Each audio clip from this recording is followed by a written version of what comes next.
Welcome to Life Transformation Radio. This show is all about life transformations and our journey from where we were to why we are doing what we are doing today. We will discuss the hiccups, the roller coasters, and the blood, sweat, and tears that has been poured out while discovering our purpose. It is all about our transformations. Here is your host, Sean Douglas. Good afternoon and good evening, and welcome to Life Transformation Radio. This is a very special episode of Life Transformation Radio. This is episode number 250. 250 episodes of Life Transformation Radio have been delivered to you and your brain. So I want to thank you all for listening. Otherwise, I wouldn't have a show. I want to thank the guests that I've had on, and I want to thank everybody who has supported me through these last 249 episodes and continues to do so after this one. So I am your host, Master Resilience Implementer, TEDx speaker, business positioning strategist, and author, Sean Douglas. This show is heard in over 70 countries. So I want to thank you to those who are listening from around the world. Life Transformation Radio is all about our transformation. Here is where we tell the stories of why we're doing what we're doing. We highlight that transformational moment that changed our lives and how we use this to then transform others and elevate their lives as well. You can listen to us live right here on Blog Talk Radio Network Tuesday through Friday at 5:30 p.m. Eastern Time. Join our Facebook community, Life Transformation Radio Community, and never miss an episode by subscribing wherever you're comfortable listening to podcasts. Our show is available on Apple Podcasts, Stitcher, Spreaker, TuneIn, Player FM, Radio Public, Overcast, CastBox, the Himalaya app, and the Google Play Music app. Basically, wherever you listen to podcasts, we are there. Please subscribe and let us know how we're doing by leaving a rating and review. On the show, I bring on entrepreneurs, speakers, business owners, coaches, other podcasters, and authors who are amazing people and amazing at what they do and having an impact in the world around them. And if anybody does, Thomas Waterman, my guest today, brings the impact wherever he goes. And so if you have a question for any of the guests during a live broadcast, Tuesday through Friday at 5:30 p.m. Eastern Time, you can join in by calling 657-383-1109. Again, the number is 657-383-1109. Call us up, and if you have a question, you can ask it right here live on Life Transformation Radio. And with that, please help me welcome to the show my guest today, Thomas Waterman. Thomas, welcome to episode 250. I have 3 words for you, brother. 2, 5, and 0. Congratulations, man. That's the commitment, the consistency, the drive. Like, your why has to be pretty powerful to keep showing up and delivering this value. So, like, props to you, brother. Dude, I didn't even realize it until like 4th of July weekend. And I was going to speak in Minneapolis. And I was like, man, I got a show to do next week. Like, I'm trying to get my schedule together, and I'm looking at different guests and everything. And I'm like, oh, my God, no way. And I remember being on your show and how really, really good you were as a host. And I'm like, dude, 250. Like, I get to return the favor to Thomas Waterman, who had me on his show. I get to return the favor and be his host on the most incredible, like, I don't know, man. People get hyped for 200 or what. Like, I just think I'm hyped. Quarters, right? 250, 500, 750, 1,000, right? So, totally. Dude, super pumped, man. What are the odds, too? Because I booked the episode like 4 months ago. What are the odds that it was 250? Right. Like, today, it just culminated to this freaking moment. I love it. I think it's powerful. Right. Dude, I was thinking about that, too, man. As you were saying, like, 4 months ago, I was like, and I look, it's back in April. I checked the text messages, and you're like, yep, I'll send it. This is that. But good. Calendly, go. Back in April. And you scheduled it back in April. And then through May and June and here in July, it just kind of worked. And I've had guests cancel. I've made up an episode, because someone like canceled, and I was like, oh my God, I don't want to miss this one. And so I had to redo an episode, and there's been some crazy things along the way. And then I even did one on like a Saturday. I did one on a Monday. I included 2 extra. Dude, there's a lot that has happened, and here we are. Infinite variables. Dude, so many variables. So I know this is going to be a powerful episode. I know it's going to be amazing, dude. So if you're ready to go, let's do it. Lock and load. Outstanding. This episode is titled The Purpose First Movement with coach and podcaster Thomas Waterman. 3.5 years ago, Thomas Waterman quit his unfulfilling corporate job and quit his unhealthy relationship with alcohol so he could fully realign with his purpose. Since then, he has done everything he can to empower people to fully align what they do to make money with what they do to experience meaning and fulfillment in their lives. He currently brings this to life by helping coaches align their purpose with real needs in the marketplace so they can finally ditch the "what do I do next?" question and step into total confidence and certainty in a message, a product, and a place they know will work, ultimately solidifying their path forward as a coach. Thomas is also a TEDxOrlando Co-Organizer and a newly minted nomadic entrepreneur traveling the world. To join his worthy movement of purpose-driven coaches, join him in the Purposphere Facebook Community. His website, purposepioneers.com, Facebook group, and his Facebook and LinkedIn profiles are right there in the show notes. Click those and connect with him today. You will not be disappointed.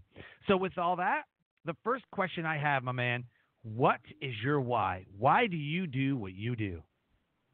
So I feel like my why continues to deepen, continues to unpack layer by layer. And it actually all started with reading Simon Sinek's Start With Why back in 2012. That's really where I finally got the language to understand, wow, there's a thing that's driving me. And at that point, it was very subconscious. And now it's become very conscious. So for me, I've found the power of stepping into my authenticity, stepping into my childlike nature, and just expressing myself from that place, and getting rid of all of the blocks, getting rid of all of the veils, getting rid of all of the things that are holding me back from me being truly me in the world. So not only have I been on a path for the last 3.5 years to fully step back into that authentic, aligned expression and creation, but that's really what I do for others. And I've been naturally doing that my whole life. So my why is to help people see who they are at the core, help them get rid of everything that's not serving them and fully step into their purpose and their authentic self. I think the authentic self is the most important, I don't want to say way, the most important being that you can be. Oh, it's so powerful. I agree. The thing is, I think purpose is important in life, to pursue something worthy, to transform others in a way that transforms myself. But if I'm not honoring myself, if I'm not doing the inner work and I'm not expressing myself, creating from that authentic place, if I'm not there first, then really I'm going to have tension my whole life, and I'd rather just release the tension. Yep, absolutely. I was home in Michigan. I live in North Carolina, but I was home in Michigan visiting some family not too long ago, right around like May. It was like beginning of May, and my uncle and I got into it, and I just told him, like, look, I have to be number one. He's like, no, your kids and your wife, and I was like, I'm sorry, man, I disagree. I think that I have to be number one in the sense that I have to take care of myself and be mind, body, and spirit full so that I can show up for my family. Because if we had the same battle with alcohol. If I'm in a drunken state, how can I purposefully, meaningfully take care of my family? It just doesn't work. I agree completely. He didn't believe. He just, no, absolutely not. No. I'm like, I'm sorry. I don't know what else to tell you, you know? It was like that moment where I'm like, yeah. So expand on that, man. Yeah, thank you for sharing that. Once again, like, a vulnerable personal example always opens up such a space for meaningful conversations. So thank you for leading the way. To me, that's true leadership. And I would say that you're right. It's a seemingly challenge the status quo belief. But what I found is if I'm empty or if I'm feeling mistreated inside, then I end up just projecting that all around me. I end up projecting that onto the people, especially the people I love most. So I understand the idea of serving others, helping others, and that's so important. The question is, how can I do that best? Like, how can I serve others in a way where they actually are served and not actually just me taking my stuff out on them? I'm attempting not to cuss on your show here, man. But that's the thing is, if I can show up and for myself, fill my cup up, then I can serve from a place of overflow, a place of joy. And what if I would rather my loved ones experience joy and wholesomeness than experience me projecting crap onto them through my service and then end up resenting them in the long run. So I totally agree with you. I literally almost verbatim said the same thing. I said, I have to love myself first. I have to be mind, body, and spirit centered first. I have to be fulfilled first. Not my wife has to fulfill me. Not anybody else has to fulfill me. I have to fulfill me. And then and only then, you know, and not saying that, well, you know, drugs and alcohol make me happy. So that's what, like, not that. It's in the moment. It's in the being of the fulfilled and the meaningful and all that. Can I only then love in the overflow that I'm feeling? So the way that I choose to do it, and this isn't right for everybody, what I choose to do and what my family has chosen to do is lead a spiritually full life to where God loves us and then we love out of the overflow of that. And it's not like a certain religion or not like that. We just believe that, you know, we believe in the spirits, we believe in the, you know, all that stuff. So that's how we choose to live our lives and our family and all that. So we love each other out of the overflow of the universe, the spirits, the, you know, God, the, like all that, you know, and that's what fulfills us and makes us happy. So I just, whatever it is that you're doing, be fulfilled. And I love that you said meaningful and fulfilled. That's how you take care of yourself. And that's how you can translate that into somebody else. That's what I believe. Yeah, I appreciate that, Sean. And my reflection on what you said there is there's a difference between codependent and interdependent relationships. So if I'm serving from a place of scarcity, then I'm now codependent on the person I'm helping to be, I need to be loved. I now have expectations. They need to do things for me because I'm serving them. But if I can love myself and fill my cup up, and then the person I'm in the relationship with can do the same, then we can be interdependent, where we don't need each other. We're not fully dependent on each other, but we choose to step into the relationship, into harmony, into service, because it lifts us up even higher instead of us needing just to get back to ground level. 100%. Totally nailed it, man. What was a transformational moment that changed your life and put you on the path to what you're doing today? I would say there are a few, but the one that I think they're constantly happening. I look at life as just a constant revolution of self.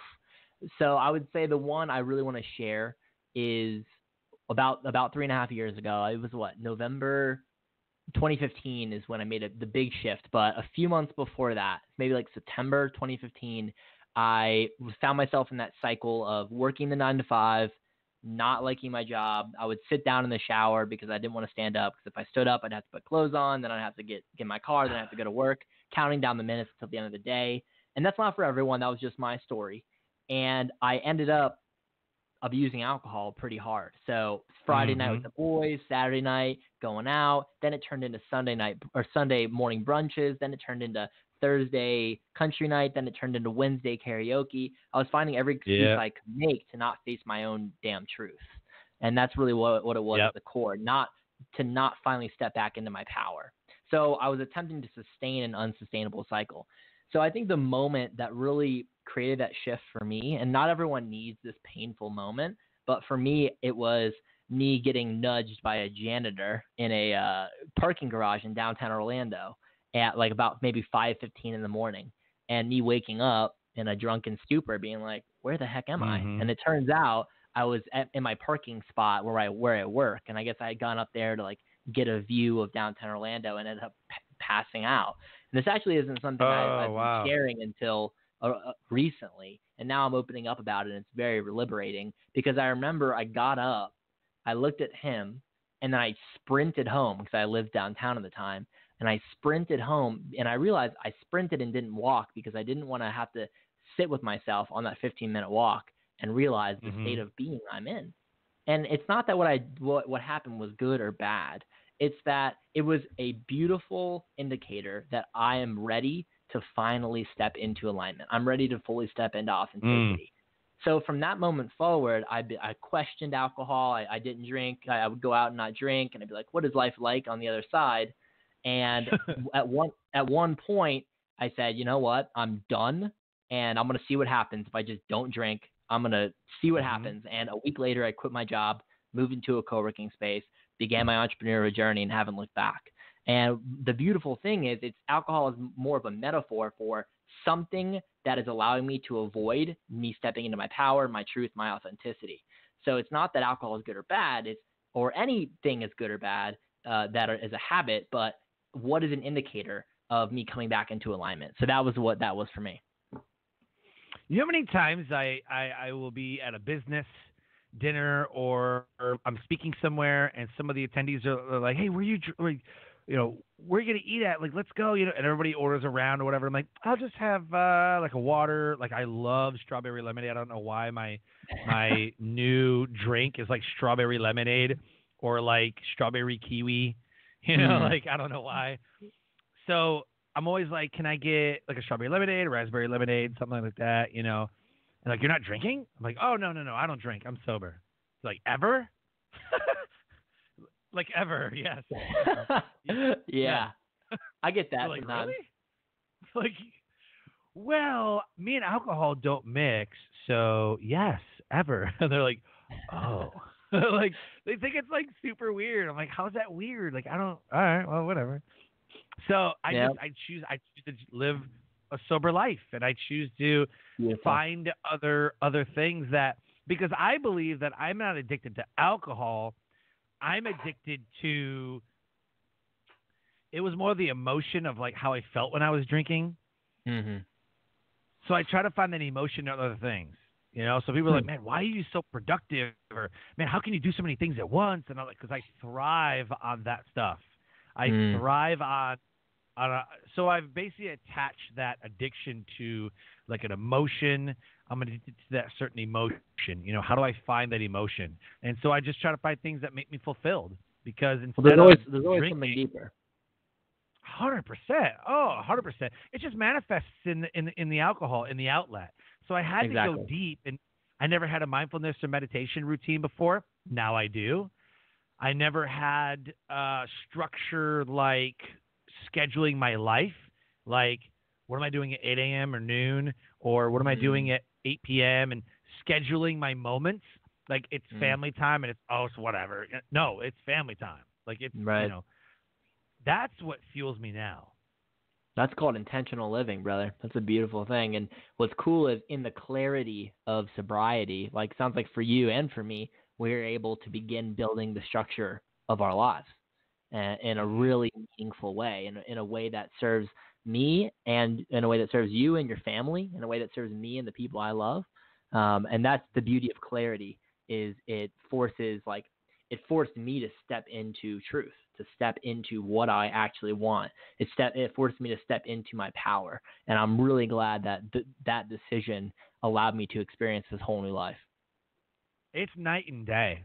I'm not even, I agree. I can't even describe, like people who are regular, not like alcoholic, but like just regular drinkers. Like maybe they drink on the weekend, maybe they have glasses of wine, they're frequent, a couple beers a night.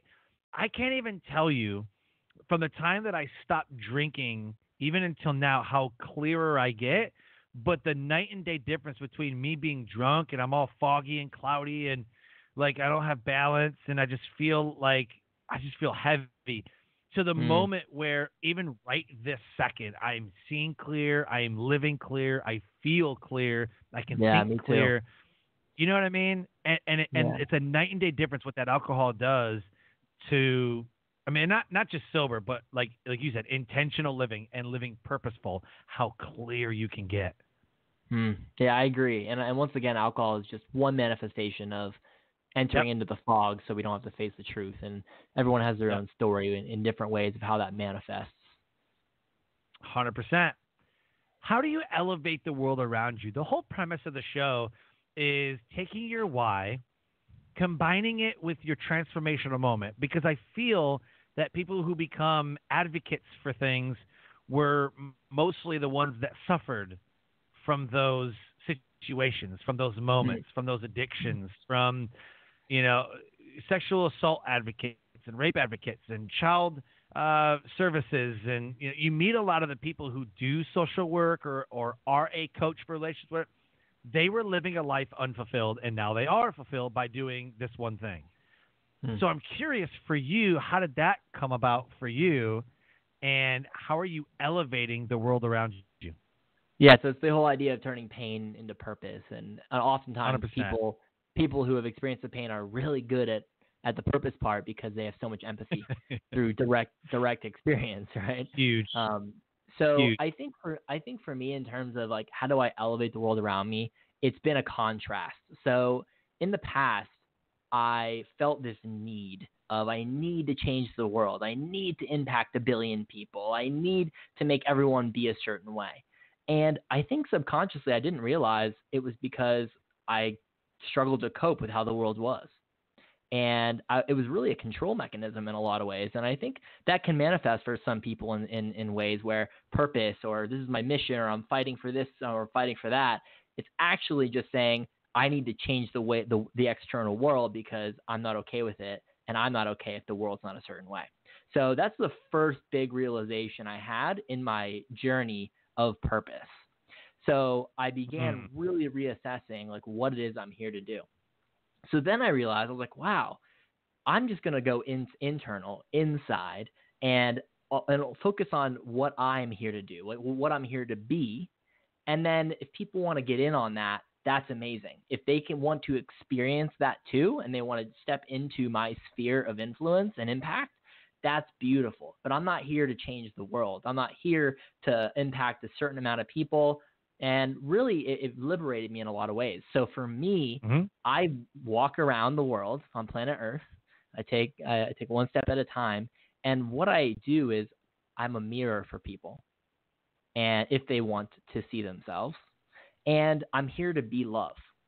So I radiate loving energy. For example, I go to Chipotle and I show up with a bright spirit, and I radiate love to the people there, and they become my family. And I'm sad when I left Orlando, I left my Chipotle family. I love these people so much. And it was because I let go of needing them to be a certain way and just showed up in love and showed up in light and held meaningful space for them if they wanted to talk about what they care about in life. So it's been a story of liberation, of letting go of control and stepping into like, who do I want to be and what do I want to do, and allowing people to receive that if they want. And I think that's really what it's been about, being a mirror and helping people if they want it and being love. Dang, brother. That was deep. I'm like, I thought I had it all figured out until you just said all that. It's like you're at that level, man. Like it's amazing to hear. Layer by layer. You're at that level. Yeah, I mean, like, because I have a certain level in my head of like what things would be like, and I may not ever reach it, but it gives me something to chase, and it gives me something to hope for. And I love the journey so much. That's what I'm loving the most, man, is the journey. Well, Sean, what I love about what you said is you have the goal that sounds exciting, but you love the journey. So, like, think about the metaphor icing, or the cake and the icing. So, what's the cake and what's the icing? So, for some people, the goal of changing 1 billion lives is the cake. And what you just said is your cake is the journey. It's the moments. It's the presence. It's the energy. It's the impact in the moment, right? It's right here, right now. Right. And that goal is the icing. Wow, that would be so cool, but there's no dependence on that icing. There's no, I need that to be true for me to be okay. And I think that's the powerful place. Mm-hmm. Man. It's amazing. I just said one thing and you just like took it to a HNL, man. Whole nother level. Dude, they call me Yoda in my fraternity in college for a reason. So do they? yeah. I appreciate you so diving funny. deep, man. These are meaningful conversations for me. So I appreciate you receiving my energy. Oh, yeah, absolutely, man. And likewise to you. This year, January 1st, I actually changed my show. You know how you have a bunch of podcasts that you're on, and what it is they ask you a question and you dive deep just like that, and they go, yeah, and then they ask another question, they don't go deeper, and then they ask a question and you just deliver massive value, and they go, yeah, oh yeah, and then they ask another question and there's like no dialogue, like, so I changed my show because I felt like that's where it was going, because I had like, I have to ask these questions and I, whatever. And so I just narrowed it down to like 3 questions. What is your why? Transformational moment. How do you elevate? And then we wrap a conversation around that. And I branded it as conversations that transform. And so I feel like somebody listening to this right now will internalize exactly what you said and make it meaningful to them. And they'll pull different things out of the show that make it meaningful for them. And I love that we can go deep like that, and I know someone's going to get value from that. So well, that's the power I know of I just did. Conversation is all about creating space for vulnerability, and when the cool thing is when we're vulnerable and we share, aka I share my beliefs, my story, all of that. Now all of a sudden you have new thoughts. There's new ideas in your head that were beyond capacity. And then when you say something, the same thing happens to me, and that's why in conversation anything is possible. And the other beautiful part about us having conversation in this way, where we're leaning in, we're being vulnerable, we're telling stories, it empowers the listeners to then take that, as you said, into their lens, into their worldview, into their story, into their experience, and then potentially apply it to create some kind of shift in their life. So that's really the beauty of conversation. And that's why I think podcasts are blowing up. Because it's long form, it's meaningful, it's storytelling, it's vulnerability, and people can connect to that. Yeah, I completely 100% agree with that. I am curious. There's so much information out there, and I really wanted to ask you about that purpose first. And reason why I titled it, because I'm in alignment with that, is that you must have a purpose or like a why. I guess it could be kind of the same thing, but really, do you feel like it's overplayed or like played out? Like, oh, okay, purpose, got it. I saw a course the other day, purpose to profits, and then other one's like turn your pain into passion, or turn your pain into purpose, or like there's all this talk about passion, profits, purpose. Like there's got to be some kind of a 3 Ps course that someone can make, use your pain to passion and turn your passion to profit, or something like that. I'm probably giving somebody a really good idea right now. I'm just saying, like, the 3 Ps course. Do you think it's overplayed, or you think it's like just a buzzword at this point? Talk to me about the purpose first movement. Yeah, so I love that take. I love I think that's so important in the conversation, is to make sure that words still have meaning, because if they don't have meaning, then people won't accept them into their mental model and do something, right? If something's overplayed, then it gets pushed aside. I think the hippocampus does a lot of that stuff. And so this is such an important part of the conversation. I think part of it feeling overplayed could be, because I hear you on that as well, because you and I are in a space where everyone says the word.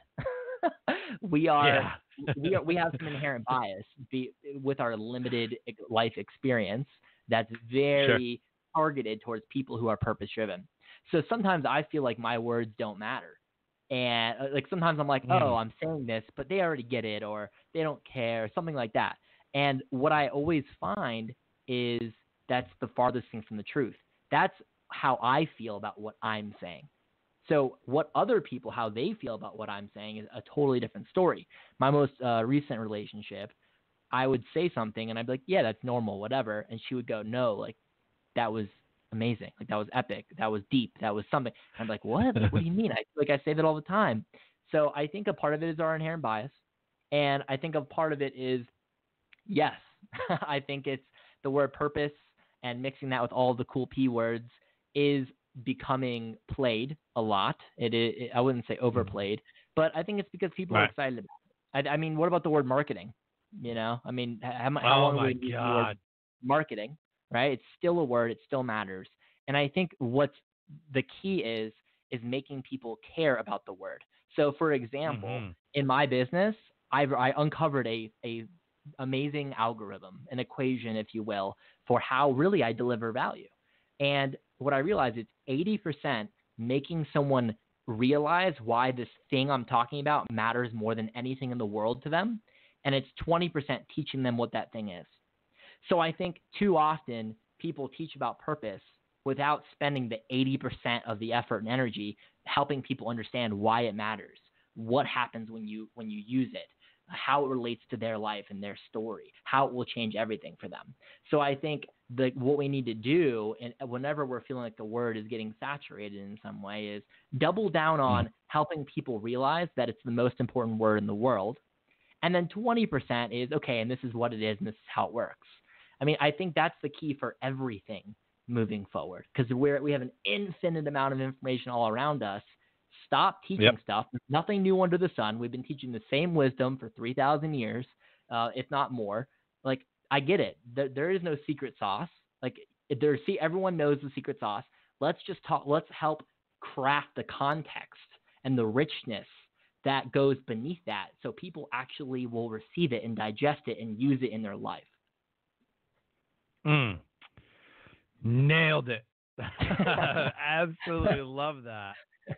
What came up for me was that it's the meaning that you attach to the word. It's the meaning that you attach to the emotion attached to that word as well.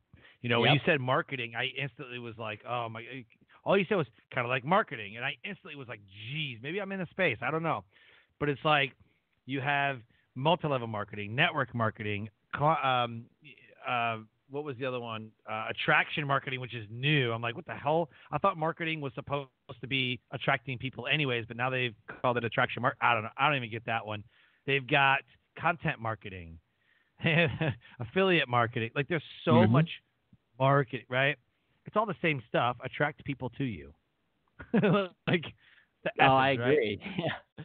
Well, yeah, you're right. It's how we make people feel about the word. For example, we could probably say the word marketing and make people think something they've never thought before about that word, and all of a sudden they will have a new relationship with the word. Like, I could say marketing, stupid word, right? Overplayed. But what is marketing? Well, it's about a market. And what's a marketplace? I feel like everyone talks about marketing and marketplaces, but no one really understands what a market is. A market is literally a community of people who are here to transform others so they can be transformed in return. Love others by serving them so they can be loved in return. It's a beautiful exchange. It's a marketplace for people to serve each other and to create an upward spiral of humanity. Now, who wants to get involved in helping further that in the world?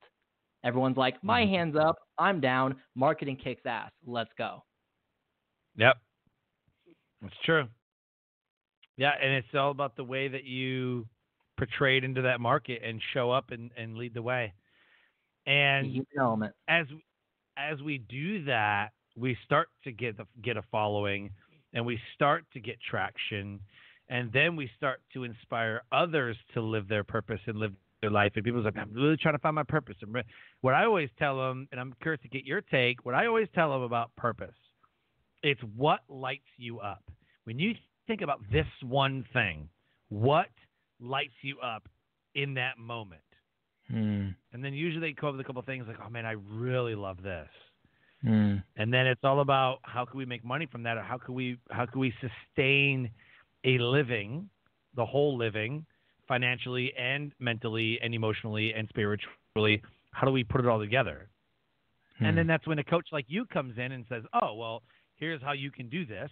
turning your passion into meaningful, fulfilling, work that you can do for the rest of your life. Yeah, I love the take. I love asking, what does that mean? Like, what is purpose, and like, how do I find it? Because I think everyone has their own take on it, but not enough people talk about the steps to doing that. It's very pie in the sky. It's very ambiguous. It's very just like, oh yeah, find your purpose, whatever. And I think it's a letdown because purpose is such a tangible, impactful thing to others and myself. So I explain purpose as, how do I transform others in a way that transforms myself? It has to be this beautiful reciprocal relationship. Yeah.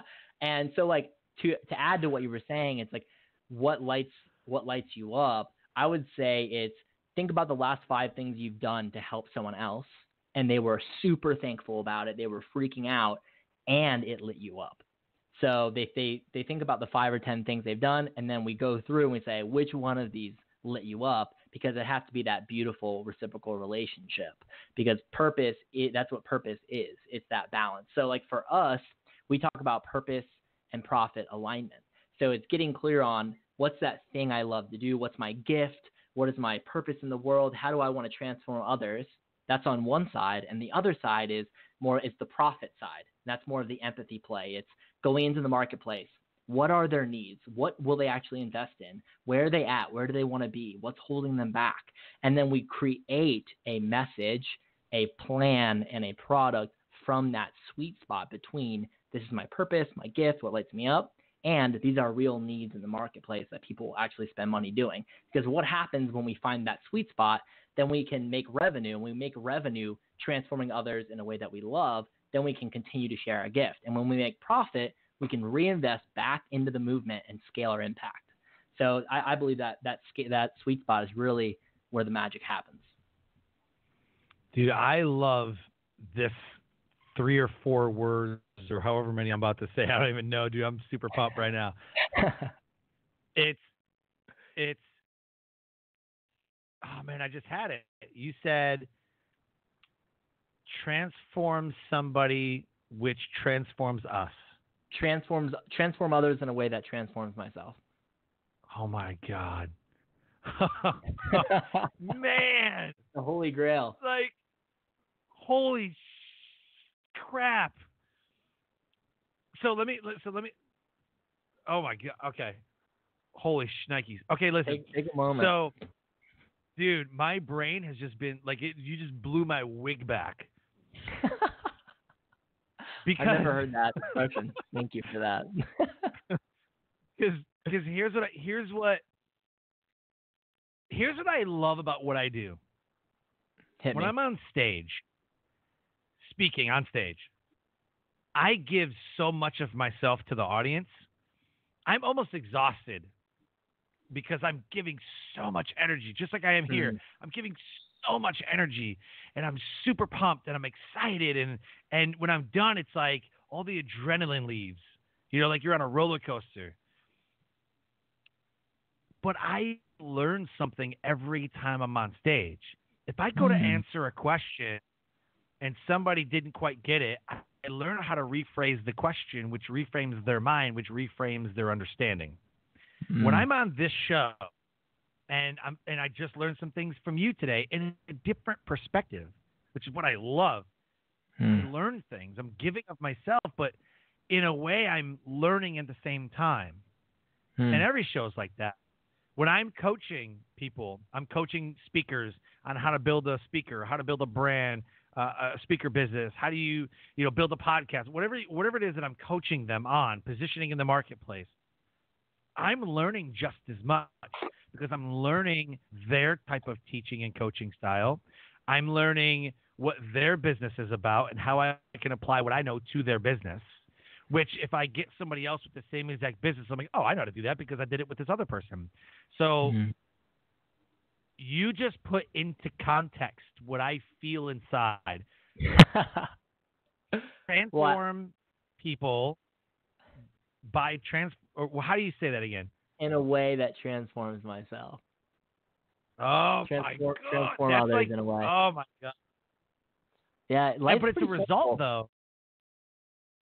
I feel like it's a result though. If you're transforming lives, which is what this show is meant to do, it's this person was dealing with this one thing, and look at them now, and now you can do it too. It's like you and me, or me and the guest, are reaching behind us with an outstretched arm and saying, grab my hand. We will do it together. That was my whole premise of my show. I want to turn around and I want to reach back behind me and go, this is how I was. We battled alcohol. And somebody listening right now is either battling alcohol or just got over the crest of them reaching the other side of their addiction, and they're looking for something. And this could be it. Thomas Waterman, you could be it for somebody. This could be it. And they found you on the I don't even know, and we'll never know how many lives are changed because of our show, between the Purpose Pioneers and Life Transformation Radio. We'll never know.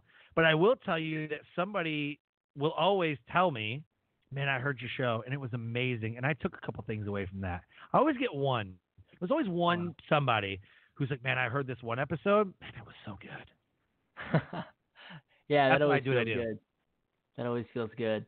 Well, I think you're talking about it being an outcome, like me being transformed as an outcome. I think that's not always true, and I want to see your thoughts on this, because sometimes I could be doing things and serving others, and it just drains me. It's not aligned. It's not really what I want to do. It's not in my unique zone of genius, and I end up I can take away a lot from it, but it becomes unsustainable, and that's why I think it's the beautiful both and. It's the beautiful. It's serving me and it's serving them. It lights me up and they need it. And I think when we can come into harmony in that way, then we can create a sustainable, thriving system. And I think that's really the key with purpose, because I see a lot of people with purposes and they end up speaking their truth, going out there, doing a bunch of stuff for free, but they end up drained and they can't pay their rent and they end up very much burnt out. And on the other side, the profit side, it's I'm selling stuff, but it's meaningless, and I'm spinning in circles, and I don't know what to do because none of it matters to me. So I end up burnt out on that side too. So there's burnout on both sides, but I think in the purpose, that's why it's so important to come into that harmony between the purpose and the profit. Wow. Dude, yeah, I'm completely I think a lot. I'm completely stunned right now. Like you left these pieces for the first time in a long time. Good, man. On the 250th episode, man. Maybe this is my gift to you, man. 250 episodes, and that's the thing. You did 250 episodes because you're in that sweet spot. And I want you to keep doing this. I want you to keep doing this. And I know that if you're only on the purpose side and it's not serving you, then you're going to get burnt out and you'll stop doing the show. And if it's only on the profit side and you don't care about it, you'll stop doing the show. So I am excited for you to stay in that sweet spot so you can keep doing this, because you're right. This is impacting people on a scale we will never understand, but it is raising the consciousness of humanity. It does matter. Yeah. What I'm looking to do here probably in the next couple of months is try to get syndication. I really wanted to get some episodes under my belt and really kind of dial in where I feel comfortable with tech issues or my programming, the way I approach conversation, how I am as a host, what's my hosting style. And I feel like just now I'm starting to come into my own. A lot of it was tweaking and playing with things and how does this work together, and and I love that the show is live, because today everybody's listening to the show. You and I are doing the show today. There's no waiting 3 or 4 months or however long it takes to edit some things. Like everything comes out today and it's up on the podcatchers today, and everything is so I've solved that kind of instant gratification, people who want to, who consume my show, because there's a new show every day. And if they subscribe to it, it hits in their inbox or in their podcatcher or whatever, every day. And so I figure, since I've got things firing and I feel comfortable, that I think I might try to syndicate, which I'll try to reach more people. But I really, like you were saying earlier, I had to be transformed into that. I can't just step fully into that and go, yeah, I'm ready. You know, I'm more self-aware about myself where I'll know when I'm ready. Like when I did my TEDx talk, like I'll know when I'm ready to do one. And I felt like I'm ready to do one. And I applied for a year before I even got accepted. I was applying. I'm like, I don't know. And maybe it's not working. And I don't know. But then I literally remember it. I was sitting, it was around this time. And I was like, man, I'm so ready. Like I think I'm ready to really get serious and really do one. And then it was around like August or September, I had submitted another one and boom, I got it. I was like, no way. Wow. And so after that, it was like, I believed in a law of attraction, and I believed that when you are ready, not when the universe is ready, not when anything else is ready, like when you are ready. Because so many times you look back in history, even you can go in the Bible if you want, but even in history, you know, like Abraham Lincoln applied to be president 8 times. Not applied, but like he ran for office. He ran for office 8 times. He tried to get there. Was in the race. Nobody even knew who this guy was. Turned out to be one of the greatest presidents because it was his time. Yeah. Wow. I have a reflection. Would you like to hear it? Yeah, I love it. Well, first, I think it's beautiful how you honor yourself and how you're feeling about something, like whether you're ready or not. And I think that's such an important thing, especially for the masculine to step into. So, like, cheers to you, brother, to really pay attention to your body and pay attention to like how you're feeling about something. That's so powerful. And the second thing is, I think there are two takes. The first one is my intuition knows when I'm ready or not ready. And I think sometimes that gets confused with my fears are telling me that I'm not ready, and it's making my body feel a certain way. So we can call it like above the line, below the line. So the question I always say for me is, am I feeling like I'm not ready because my fears are coming up? Or am I feeling like I'm not ready because my body is like saying, and my soul or my spirit is like, you know, that this not yet on this one, keep staying true to your course, and you'll be ready eventually. So I always say, like, whenever I'm having a feeling come up around a decision of readiness, I check in and I say, what fears could be the reason I'm saying I'm not ready, or the reason I'm saying no, or I'm making this decision. And if really I'm not coming from a place of fear, and then I'll ask myself, if I was coming from a place of love, would I feel ready right now or not ready? And now all of a sudden I have this tangible process of making a decision that actually is aligned with my authentic self, with my intuition, instead of it getting clogged up with potentially fears and trauma that's still locked inside, that's actually dictating my life subconsciously. So I think there's the 2 angles there. Yeah, I fully understand. I dig the intuition. Just recently, I had a conversation, and this is something that I'll never forget. I was working with somebody, as in I was their coach, but we were working together because she's the coach. So it was almost like it was so amazing. We were coaching each other pretty much at the same time. That's beautiful. Like super awesome. Every coach is a coach. I love that. Me and my business partner, we coach each other every day. Yeah. And it was so beautiful, man. Like I would say something like, well, where do you see yourself going with that idea? And she'd say, well, I think this way, and I'm kind of feeling this. I'm like, uh-huh. She goes, well, where did that come from? Why did you ask me that?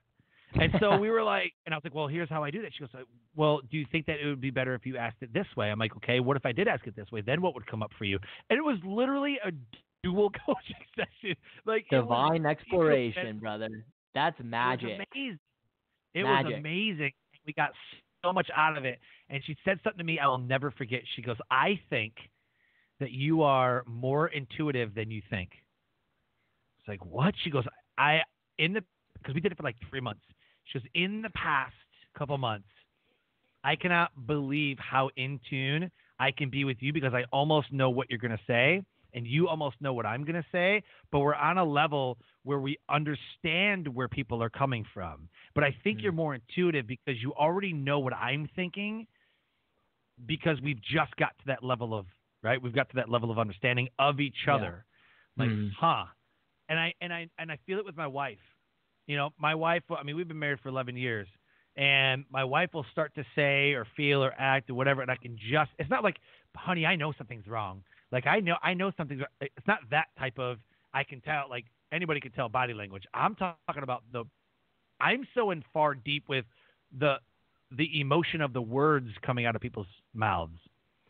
I can tell just on their regular mannerisms compared to their I'm pissed off and whatever, not their behavior, but like just their mannerisms. I can see the angst in their posture. Right? And I hear and I see and I feel like their energy, and I can just see things. Or my kids will be, maybe it's a dad thing, but my kids, let's say they're walking somewhere, and I could automatically forecast. I'm like, if this continues, this is probably not going to go right. Not that they're doing something wrong, but I can just, I don't know, I can forecast things out, and I could just, okay, if I let this horseplay continue, like maybe it's not like, hey kids, knock it off, but it's an intuitive, like, I don't want to see what's going to happen on the other side of this. I think now is the time where I need to put a stop to that, but it happens in different things. Like if I'm coming up to, let's say, a red light, and this happened like a week ago, we were coming up and it was green, and then it turned yellow, and I was like, you might want to slow down. She's like, no, I'll beat the light. I'm like, I wouldn't do that if I were you. I don't think we're in a safe distance or whatever. And as soon as it turned yellow and then it went to go red, a guy ran the red light. Yeah. In tune, I'm man. like, I told you. And she's like, huh? I'm like, I felt like I just feel things. And so after that 3-month coaching session, I learned that if my body does certain things, I need to react right then and there, not go, huh, my body was really weird. Like I need to react, and whatever, I need to listen to myself. Whatever my mind and body and soul is telling me, just speak it out. And that's what I do now. That's amazing, dude. And yeah, I agree. That's very intuitive. And the beautiful thing is intuition can be intuitive about self and decision making and what's true for me, and intuition about the external world.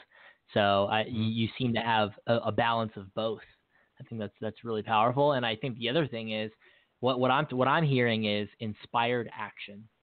So you have stepped into inspired action in your life, meaning I'm no longer having filters.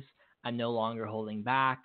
I'm no longer hesitating. If something is true for me, I'm going to speak it or do it.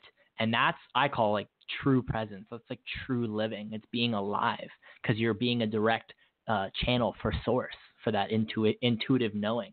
And you're bringing it and manifesting it into the external world. I think that's pretty dope. You make it sound so awesome. like you should try your hands at infomercials, man. It's like the way that you have with words just makes me want to buy Facebook ads. Infomercials are Facebook ads now, so well, yeah, got that on lock. Pretty much. You make it sound Thank so you. amazing. I received that, Sean. Thank you. Yeah. Okay, so what I want to do right now is I want to give you an opportunity to promote you, your programs, products, services, whatever it is that you want the audience to know and to do. This is your moment. Shamelessly plug. Go. Oh, beautiful. So I believe there are people out there with a gift to hold space for others, invite them into transformation in their lives, ask them meaningful questions, provide powerful reflections, take people on transformational journeys. And oftentimes they think that gift is not meant for what they do for a living. It's not meant for what they do Monday through Friday, but more it's like friends and family and all that kind of stuff. So really what I do is for those people, the people who have the coaching gift, who want to manifest it in a business.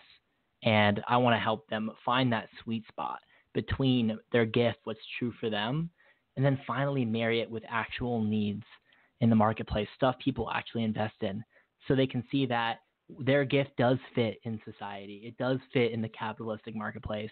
They can make money doing what they love and sharing their gift with the world.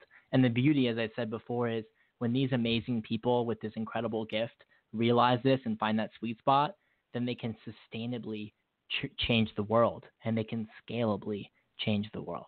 And that's really what it's all about. So for me, it's about serving them because they're on the front lines of transformation. They're raising the consciousness of humanity. They're transforming people from the inside out.